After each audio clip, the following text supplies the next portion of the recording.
നമസ്കാരം. കേരളത്തിലെ രാഷ്ട്രീയ അന്തരീക്ഷത്തിൽ വൻതോതിലുള്ള ചർച്ചകൾക്കും നിർണായകമായ നിയമ നടപടികൾക്കുമൊക്കെ വഴി തുറന്നിരിക്കുകയാണ് സമീപകാലത്ത് കേന്ദ്ര അന്വേഷണ ഏജൻസികൾ രജിസ്റ്റർ ചെയ്ത സാമ്പത്തിക ക്രമക്കേട് കേസുകൾ. മുൻ ഭരണകക്ഷിയിലെ പ്രമുഖ നേതാക്കളുടെയും കുടുംബാംഗങ്ങളുടെയും പേര് വിവരങ്ങൾ ഉയർന്നു കേട്ട സാമ്പത്തിക ഇടപാടുകളെക്കുറിച്ചുള്ള അന്വേഷണം നിർണായകമായ ഒരു ഘട്ടത്തിലേക്ക് പ്രവേശിച്ചിരിക്കുകയാണ്.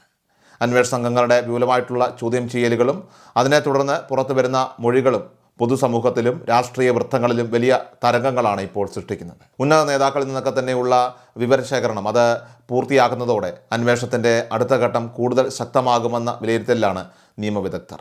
ഇപ്പോഴത്തെ പ്രതിപക്ഷ നേതൃത്വത്തെ നേരിട്ട് ബാധിക്കുന്ന തരത്തിലേക്ക് കാര്യങ്ങളൊക്കെ എത്തി നിൽക്കുമ്പോൾ ഈ കേസ് ഉയർത്തുന്ന രാഷ്ട്രീയ വെല്ലുവിളികൾ അത് വരും ദിവസങ്ങളിൽ കൂടുതൽ രൂക്ഷമാകാനാണ് സാധ്യത. സാമ്പത്തിക ക്രമക്കേട് കേസുമായി ബന്ധപ്പെട്ട് കേന്ദ്ര ഏജൻസി തിരുവനന്തപുരത്ത് നടത്തിയ പരിശോധനകൾക്ക് തൊട്ടു പിന്നാലെ അരങ്ങേറിയ അക്രമ സംഭവങ്ങൾ കേസിൻ്റെ സ്വഭാവം തന്നെ മാറ്റിമറിക്കുകയായിരുന്നു.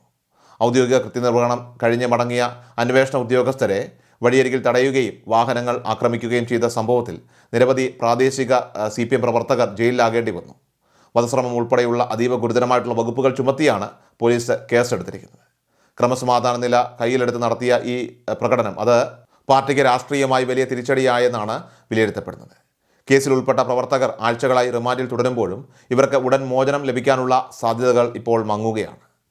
പാർട്ടിക്കുള്ളിൽ വലിയ തോതിലുള്ള ആത്മപരിശോധനകൾക്ക് ഈ അക്രമ സംഭവം കാരണമായി മാറിയിട്ടുണ്ട്. കാരണം ഇപ്പോഴത്തെ പ്രതിപക്ഷ കക്ഷിയുടെ യുവജന സംഘടനയുടെ താലൂക്ക് ജില്ലാ സമ്മേളനങ്ങളിൽ ഉയർന്ന പ്രധാന വിമർശനം ഇത്തരം നിഷ്കരുണമായിട്ടുള്ള പ്രക്ഷോഭ രീതികൾക്കെതിരെയായിരുന്നു. കാരണം പാർട്ടിയുടെ പ്രതിച്ഛായയ്ക്ക് തന്നെ മങ്ങലേൽപ്പിക്കുന്ന തരത്തിൽ പെരുമാറിയ പ്രവർത്തകരുടെ നടപടിയെ മുതിർന്ന നേതാക്കളും പ്രതിനിധികളുമൊക്കെ തന്നെ രൂക്ഷമായ ഭാഷയിലാണ് വിമർശിച്ചത്.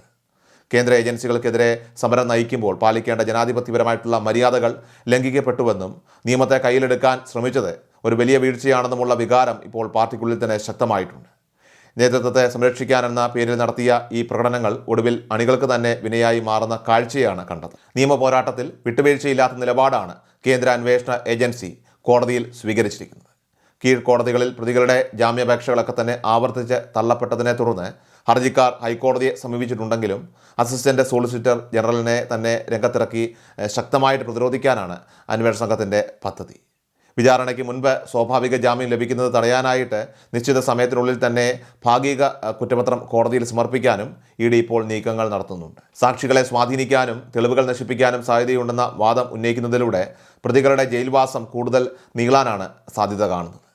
അതേസമയം പ്രതിഭാഗം അഭിഭാഷകർ ഹൈക്കോടതിയിൽ ഉന്നയിക്കുന്ന വാദങ്ങളൊക്കെ തന്നെ മാധ്യമ വാർത്തകളുടെ അടിസ്ഥാനത്തിൽ മാത്രമാണ് കേസെടുത്തിരിക്കുന്നത് എന്ന തരത്തിലാണ്. ഉദ്യോഗസ്ഥർക്ക് ഗുരുതരമായിട്ടുള്ള പരിക്കുകളില്ലെന്നും മാരകായുധങ്ങൾ ഉപയോഗിച്ച് ആക്രമണം നടത്തിയിട്ടില്ലെന്നുമാണ് അവരുടെ വാദം.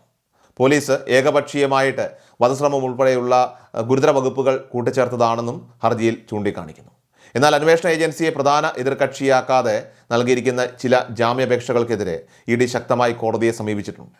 മുൻപ് ലഭിച്ച ജാമ്യങ്ങൾ റദ്ദാക്കണമെന്നാവശ്യപ്പെട്ടുള്ള ഹർജികളും നിലവിൽ ഉന്നത കോടതിയുടെ പരിഗണനയിലാണ്. ചുരുക്കത്തിൽ രാഷ്ട്രീയമായിട്ടും നിയമപരമായിട്ടും ഒരുപോലെ വെല്ലുവിളികൾ നിറഞ്ഞ ഒരു അന്തരീക്ഷമാണ് ഇപ്പോൾ നിലവിലുള്ളത്. ഒരു വശത്ത് മുൻ മുഖ്യമന്ത്രിയുടെ കുടുംബാംഗങ്ങളിലേക്ക് നീളുന്ന അന്വേഷണങ്ങൾ ഇപ്പോഴത്തെ പ്രതിപക്ഷ നേതൃത്വത്തിന് വലിയ തലവേദന സൃഷ്ടിക്കുമ്പോൾ മറുവശത്താകട്ടെ കേസിൽ അകപ്പെട്ട അണികളെയൊക്കെ സംരക്ഷിക്കാൻ കഴിയാത്ത ഒരു ഗതികേടിലാണ് ഇപ്പോൾ പ്രാദേശിക നേതൃത്വം. ദിവസങ്ങൾ പിന്നിടും തോറും കേസിൻ്റെ വ്യാപ്തി കൂടുകയും പുതിയ വിവരങ്ങളൊക്കെ തന്നെ പുറത്തു വരികയും ചെയ്യുന്നത് തീർച്ചയായിട്ടും പ്രതിപക്ഷത്തെ പ്രതിരോധത്തിലാക്കുന്നു. ഏതായാലും വരും ദിവസങ്ങളിൽ കോടതി കൈക്കൊള്ളുന്ന നിർണായകമായിട്ടുള്ള തീരുമാനങ്ങളും ഈ കേസിലെ പുതിയ നീക്കങ്ങളും കേരള രാഷ്ട്രീയത്തിൽ വലിയ മാറ്റങ്ങൾക്ക് വഴിവെക്കുമെന്ന കാര്യത്തിൽ സംശയമില്ല.